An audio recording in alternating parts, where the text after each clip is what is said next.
Assalamualaikum warahmatullahi wabarakatuh. Selamat pagi semua. Pada video kali ini saya akan coba menjelaskan sedikit materi mengenai karbohidrat.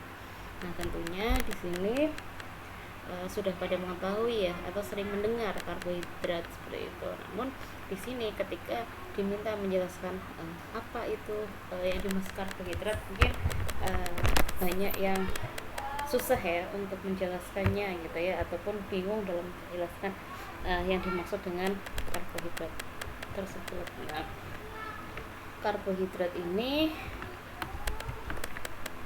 merupakan polisakarida, aldehida ya, dan polihidroksiketon atau turunan aldehida dan keton ya, yang memiliki rumus CH2ON atau CnH2nON, sehingga dalam satu karbohidrat itu tergolong aldehida jika oksigen karbonilnya berikatan dengan atom karbon terminal, atau suatu keton jika oksigen karbonilnya berikatan dengan suatu karbon internal.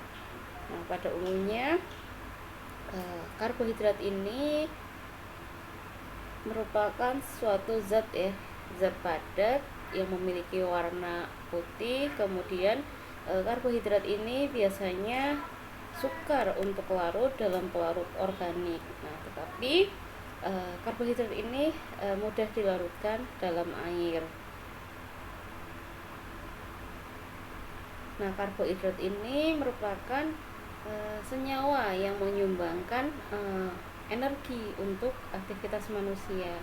Nah, sebesar 70 hingga 80% sumber energi yang digunakan manusia untuk aktivitas tersebut berasal dari senyawa karbohidrat ini, sehingga karbohidrat ini sangat penting ya untuk tubuh kita seperti itu.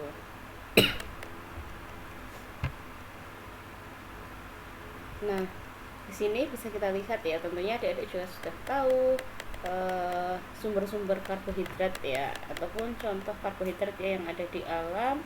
Nah, sumber karbohidrat ini bisa berupa padi-padian, serealia, ataupun umbi-umbian, serta kacang-kacangan ya. Nah, selain itu juga terdapat dalam sayuran, misalkan wortel, kemudian buah bit, dan lain sebagainya.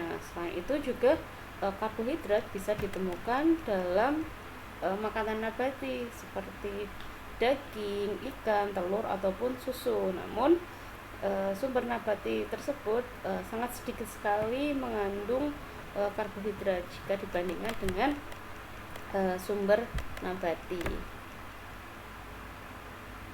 Nah, selain karbohidrat secara alami ya, nah karbohidrat tersebut bisa dilakukan pengolahan dan didapatkan hasil olahan karbohidrat yang bisa dilihat di gambar ya, seperti roti, coklat, kemudian jajanan pasar, pasta, ataupun minuman ready to drink seperti itu.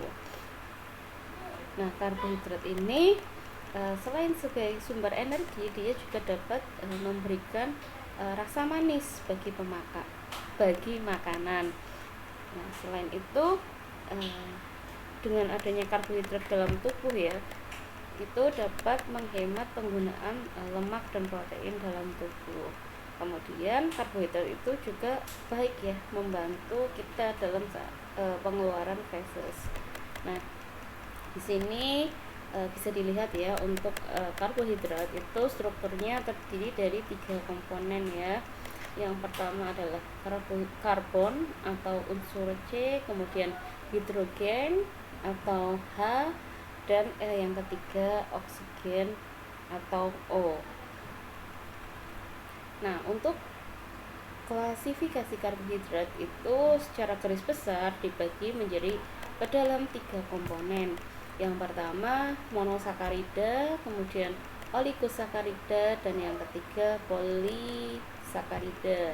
Nah, masing-masing klasifikasi karbohidrat ini akan kita bahas dalam video kali ini.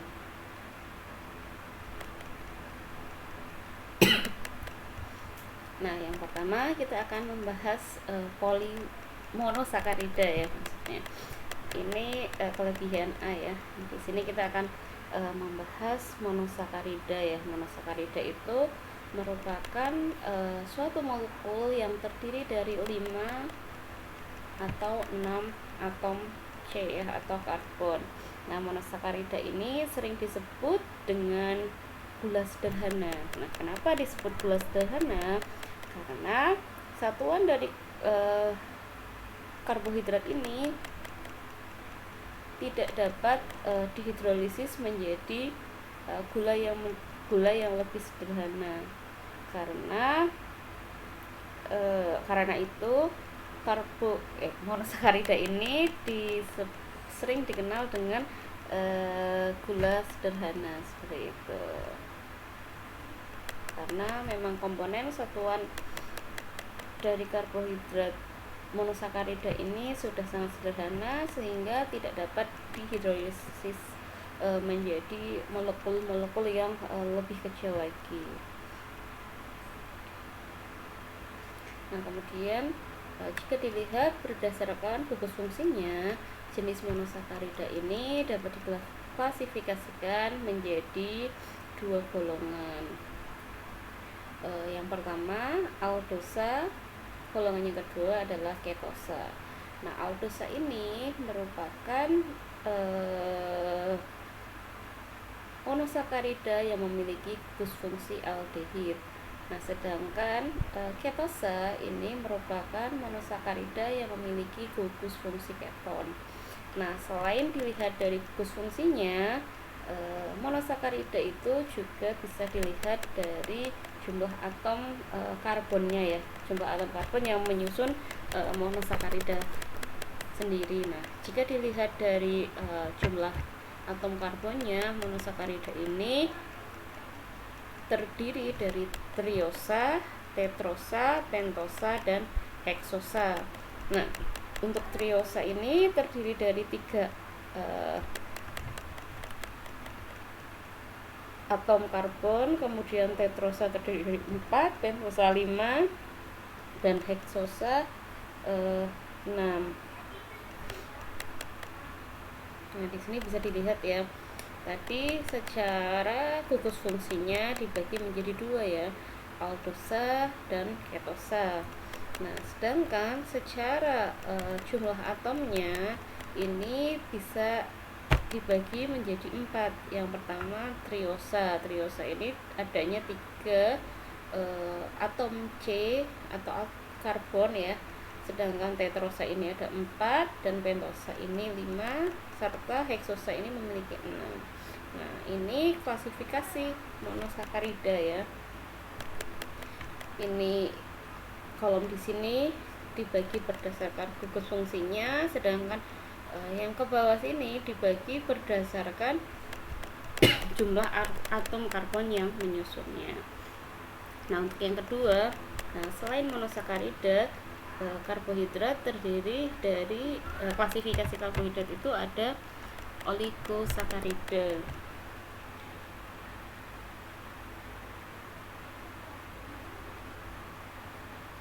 Nah, oligosakarida itu merupakan hasil kondensasi dari 2 sampai 10 monosakarida.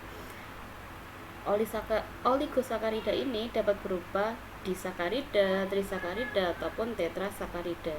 Nah, dikatakan disakarida itu jika hasil kondensasi 2 unit monosakarida.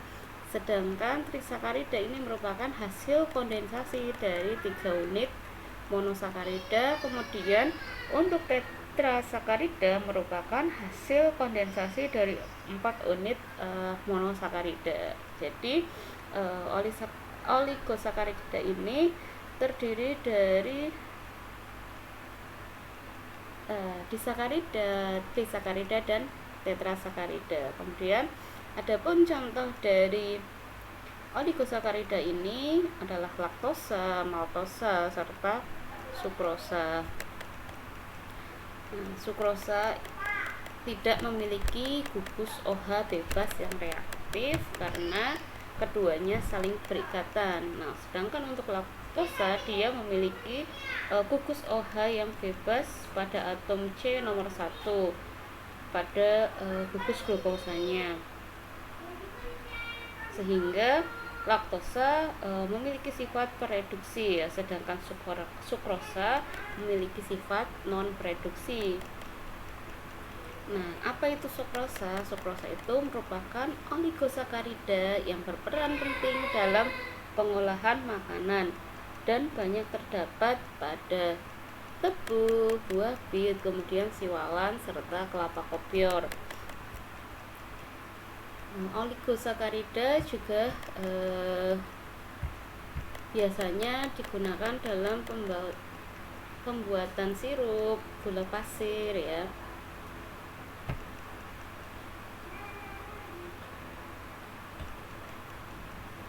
Nah, sebagian sukrosa tadi akan terurai menjadi glukosa dan fruktosa. Nah, inilah yang disebut gula inert ya. Nah, gula inert ini tidak dapat berbentuk kristal karena kelarutan fruktosa dan glukosanya sangat besar seperti itu. Nah, oligosakarida dapat diperoleh dari hasil hidrolisis polisakarida dengan bantuan enzim tertentu atau dilakukan hidrolisis dengan sebuah asam ya. Nah, contohnya pati ya. Pati dapat dihidrolisis dengan enzim amilase sehingga menghasilkan maltosa, maltotriosa, dan isomaltosa. Nah, jika pati dihidrolisis dengan enzim transglukosidase, maka akan dihasilkan suatu oligosakarida dengan derajat polimerisasi yang lebih besar. Nah, senyawa ini disebut atau biasa dikenal dengan dextrin. Nah, dextrin yang sangat larut dalam air dan dapat mengikat zat-zat hidrofobik, sehingga biasanya dextrin ini dipergunakan sebagai food additive ya, atau bahan tambahan ya untuk memperbaiki tekstur bahan pada makanan seperti itu. Kemudian yang selanjutnya ini ada polisakarida. Polisakarida merupakan hasil kondensasi dari lebih dari 20 unit monosakarida ya. Jadi polisakarida ini terdiri dari homopolisakarida dan heteropolisakarida. Apa itu homopolisakarida? Homopolisakarida merupakan polisakarida yang terdiri dari unit monosakarida yang sama. Jadi kalau homo kan sama gitu ya. Jadi homosakarida ini sebuah polisakarida yang terdiri dari monosakarida yang sejenis. Nah, sedangkan heterosakarida ini heterogen ya, berbeda jenis ya. Jadi kalau tadi homosakarida ini tersusun dari monosakarida yang sama, sedangkan heterosakarida ini terdiri dari monosakarida yang berbeda atau tidak sama. Nah, biasanya polisakarida dalam sebuah bahan makanan itu berfungsi sebagai penguat tekstur. Nah, yang biasa digunakan untuk penguat tekstur ini berupa selulosa, hemiselulosa, pati, dan lignin. Selain sebagai penguat tekstur, polisakarida ini juga digunakan sebagai sumber energi ya. Contohnya pati, dextrin, glikogen, dan fruktan.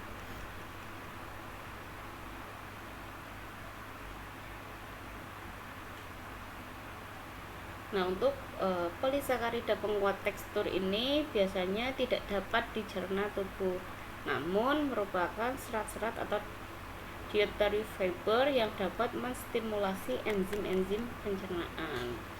Nah, polisakarida merupakan polimer dari molekul-molekul monosakarida yang dapat memiliki rantai lurus ataupun bercabang dan dapat dihidrolisis dengan menggunakan enzim-enzim tertentu. Nah, berikut ini adalah salah satu ya contoh dari polisakarida yang sering dijumpai dalam kehidupan sehari-hari ya.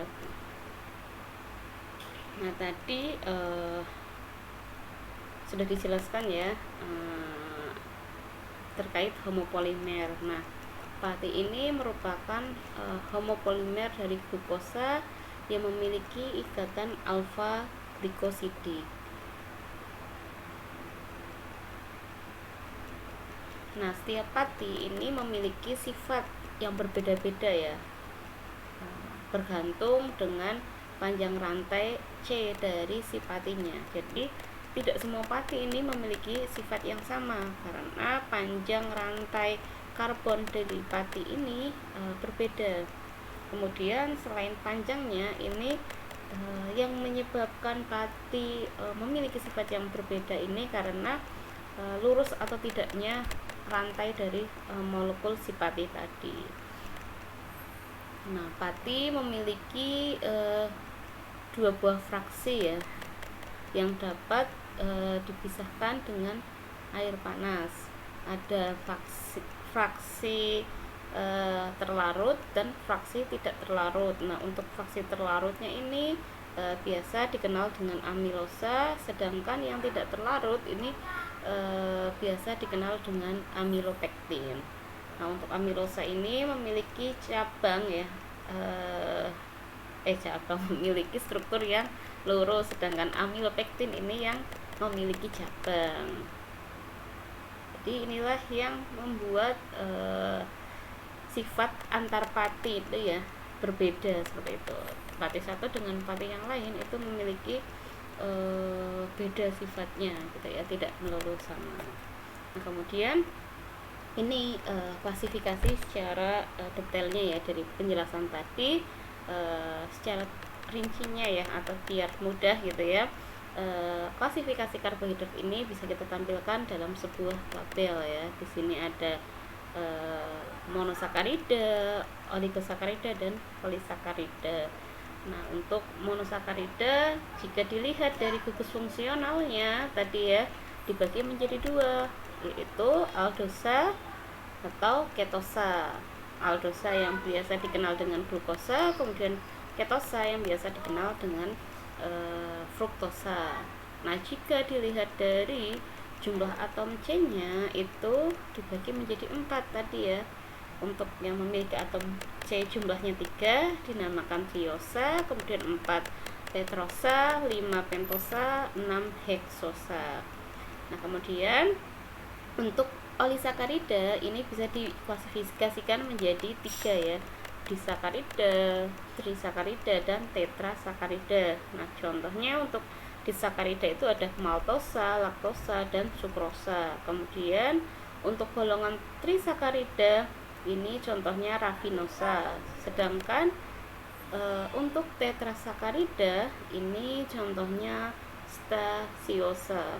Nah, untuk polisakarida tadi berdasarkan penyusunnya dibagi menjadi 2, yaitu homosakarida dan heteropolisakarida. Nah, untuk contoh homopolisakarida itu ada dextrin, selulosa, kemudian glikogen, inulin, serta pati. Nah, untuk heteropolisakarida contohnya ada asam hyaluronik, kemudian heparin, kemudian ada kondroitin sulfat, kemudian ada dermatan sulfat, dan yang terakhir ada keratan sulfat. Nah, inilah tabel ya yang dapat digunakan untuk mempermudah adik-adik mengingat klasifikasi dari karbohidrat. Kemudian, nah ini ada diagram ya. Karbohidrat ini jika dilihat secara umum ya terbagi menjadi 2, yaitu karbohidrat sederhana dan karbohidrat majmuk. di mana karbohidrat sederhana itu terdiri dari glukosa, fruktosa, dan galaktosa. Sedangkan untuk karbohidrat majemuk ini terdiri dari oligosakarida dan polisakarida. Nah, untuk oligosakarida ini ada disakarida, ada trisakarida, dan tetrasakarida. Sedangkan untuk polisakarida ini ada komponen yang tidak bergantung, tidak mengandung N ya, misalkan selulosa, glikogen, amilon, dextrin, dan inulin. Di sisi lain ada komponen yang mengandung unsur N atau nitrogen, yaitu heparin, sitin, dan pektin, dan lain sebagainya. Nah, kemudian tentunya adik-adik kemarin sudah mendapat penjelasan sedikit ya mengenai analisa bahan pangan ya. Nah, di sini salah satu komponen dari bahan pangan tentunya ada karbohidrat, sehingga dalam analisa bahan pangan ini juga melakukan analisa kandungan karbohidrat ya. Nah, kira-kira kenapa sih analisis karbohidrat pada bahan pangan ini perlu untuk dilakukan? Nah, yang pertama itu karena standar identitas ya, karena setiap makanan harus memiliki komposisi yang sesuai dengan peraturan pemerintah. Nah, pemerintah itu sudah menetapkan standar ya, standar untuk komposisi masing-masing makanan. Misalkan untuk makanan A harus mengandung karbohidrat berapa persen gitu, sehingga di sini urgensi dilakukannya analisa karbohidrat. Nah, selain itu ada pelabelan nutrisi dalam makanan untuk menginformasikan kepada konsumen terkait kandungan nutrisi dari makanan tersebut. Kemudian yang ketiga itu urgensinya karena ada atau sebagai upaya untuk pendeteksian pemalsuan ya, sehingga perlu dilakukan analisis karbohidrat ya, biar tidak dipalsukan. Oh, ternyata makanan ini sebenarnya mengandung sekian tapi diklaim sekian, seperti itu. Kemudian yang keempat untuk food quality atau kualitas pangan ya. Nah, biasanya sifat fisikokimia makanan seperti rasa manis, kemudian penampilan, stabilitas, dan tekstur dari makanan ini bergantung pada jenis dan konsentrasi karbohidrat yang dikandung dari setiap bahan pangan. Kemudian tentunya yang keempat karena alasan ekonomi gitu ya.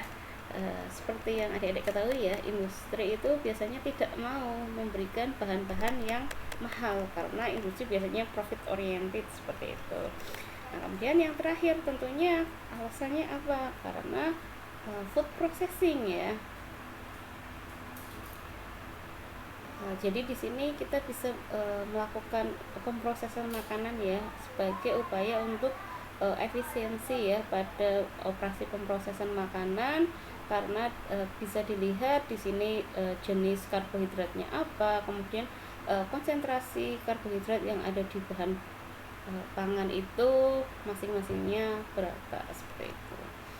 Nah, tentunya dalam analisis karbohidrat ini banyak yang bisa dilakukan atau banyak metode yang bisa dilakukan untuk melakukan analisa atau menguji kandungan karbohidrat dalam makanan. Nah, di sini saya akan menyampaikan beberapa saja ya metode yang dapat digunakan untuk atau melakukan uji kandungan karbohidrat dalam suatu makanan. Nah, di sini ada beberapa ya, ada sekitar 6 metode analisis yang bisa digunakan untuk melakukan analisa kandungan karbohidrat dalam bahan pangan ya. Sebenarnya lebih dari 6, tapi di sini saya akan menyampaikan sebagian kecilnya ya yang dapat dilakukan untuk sebagai dasaran adik-adik yang mengetahui cara-cara apa saja sih yang dapat dilakukan dalam analisa karbohidrat. Nah, yang pertama ini ada tes Molis ya. Nah, tes Molis ini memiliki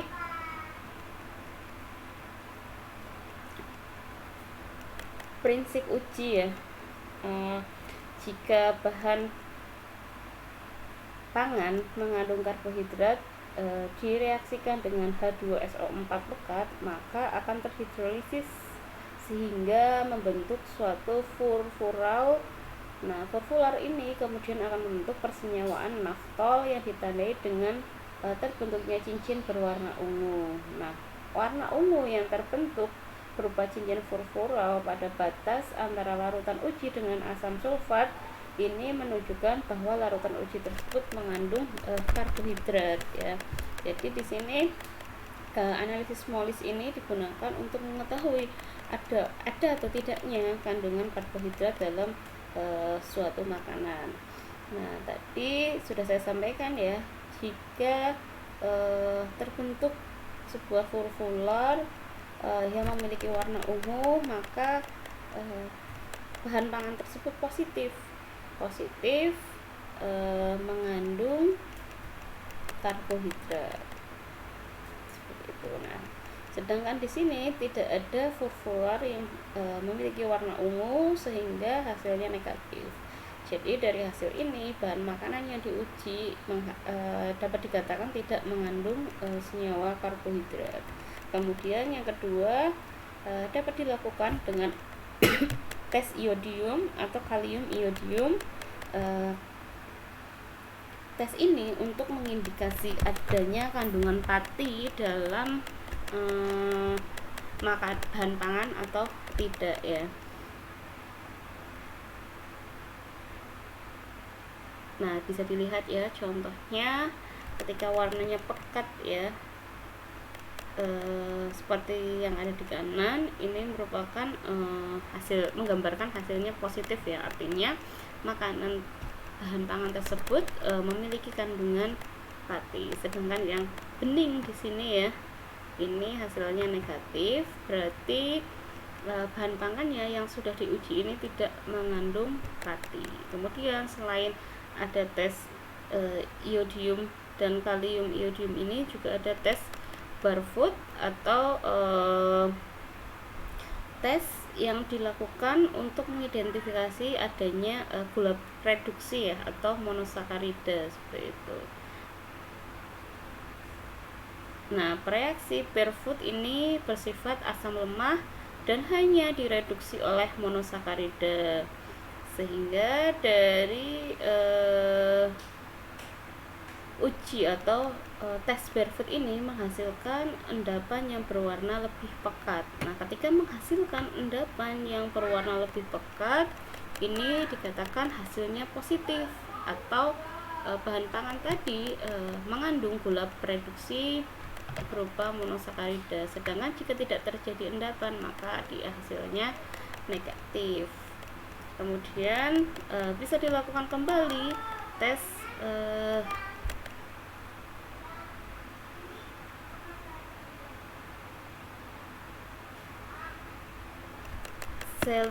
Seliwanov untuk menguji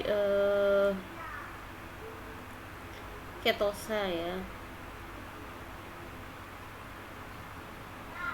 Nah, prinsip dari uji ini, fruktosa dengan asam kuat akan mengalami dehidrasi, membentuk sebuah hidroksimetilfurfural, dan bila ditambahkan dengan sebuah resorsinol akan berkondensasi membentuk senyawa yang berwarna merah orange ya. Nah, fungsi dari uji ini untuk membedakan gula aldosa dan ketosa. Nah, pembedaannya ini ada atau tidaknya gusketon gitu ya. Jadi ketika dilakukan pengujian nanti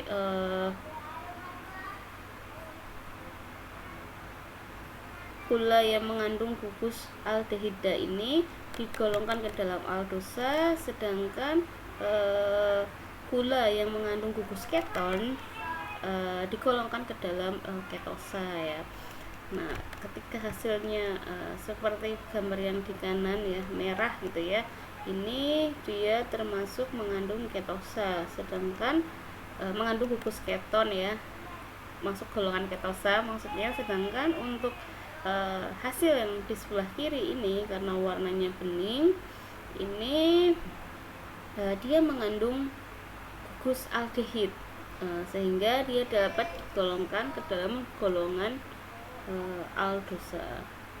Nah, kemudian yang kelima, setelah tes Seliwanov ini bisa dilanjutkan ya dengan tes Benedict. Tes Benedict ini untuk mengidentifikasi karbohidrat melalui reaksi gula reduksi. Nah, di mana larutan alkali dari tembaga direduksi oleh gula yang mengandung gugus aldehida atau keton bebas dengan membentuk kupru oksida berwarna. Nah, uji Benedict dilakukan pada suasana basa, di mana pada suasana basa akan tereduksi ion Cu2+ dari CuSO4 oleh gula reduksi yang berlangsung secara sangat cepat ya, dan membentuk Cu2O yang berupa endapan berwarna merah bata atau orange ya, merah bata ya ini ya. Nah, tadi ini merah terang, ini merah bata. Nah, ketika dia menghasilkan warna merah bata, ini artinya dia memiliki kandungan gula bereduksi. Sedangkan jika warnanya seperti yang ada di kiri, ini hasilnya negatif, jadi dia tidak ada kandungan gula bereduksi.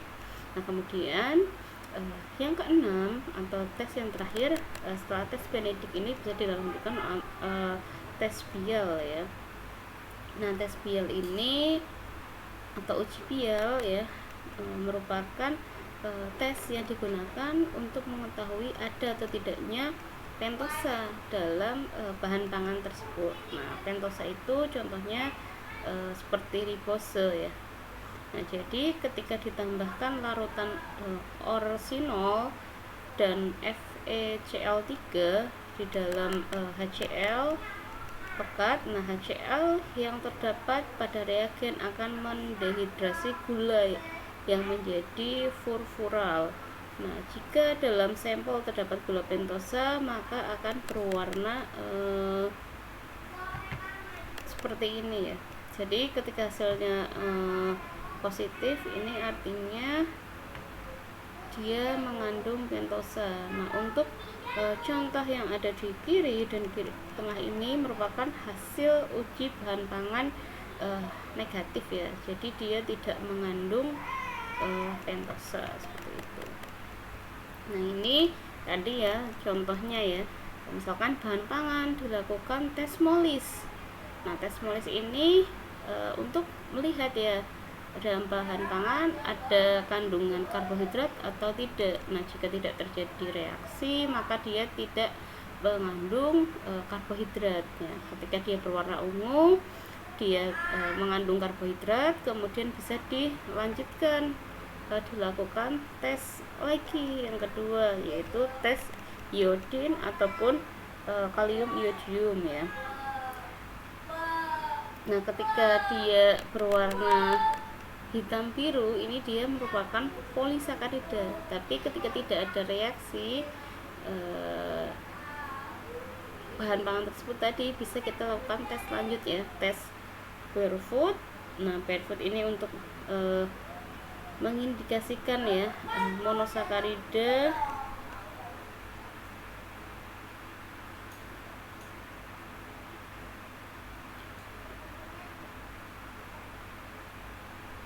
Nah, jika endapannya terjadi endapan merah setelah 2-3 menit, dia tergolong ke dalam monosakarida reduksi. Sedangkan jika endapan merah terjadi setelah 10 menit, dia tergolong ke dalam disakarida reduksi. Nah, kemudian untuk yang monosakarida reduksi bisa dilakukan tes Swellinov. Ketika dia hasilnya hijau biru atau agak jingga gitu ya, dia masuk golongan aldosa, tapi ketika dia berwarna merah dia masuk golongan ketosa. Nah, sedangkan tadi disakarida bisa dilanjutkan dengan tes Benedict. Ketika tidak ada reaksi, dia merupakan gula non reduksi, tapi ketika dia terdapat endapan merah, maka dia termasuk ke dalam golongan gula reduksi. Nah, ini contoh analisis ya dari karbohidrat untuk menentukan bahan pangan tersebut mengandung golongan karbohidrat jenis apa, seperti itu. Nah, di sini bisa dilihat ya contoh nilai karbohidrat yang terkandung dalam makanan. Ini misalkan dalam 100 gram gula pasir ini mengandung 94 gram karbohidrat. Begitu juga seterusnya hingga susu kental manis. Nah, dalam 100 gram susu kental manis ini mengandung 4 gram karbohidrat, seperti itu. Nah, demikian penjelasan saya dalam video ini mengenai karbohidrat. Untuk semoga kedepannya materi ini dapat memberikan manfaat pada adik-adik semua. Terima kasih. Assalamualaikum warahmatullahi wabarakatuh.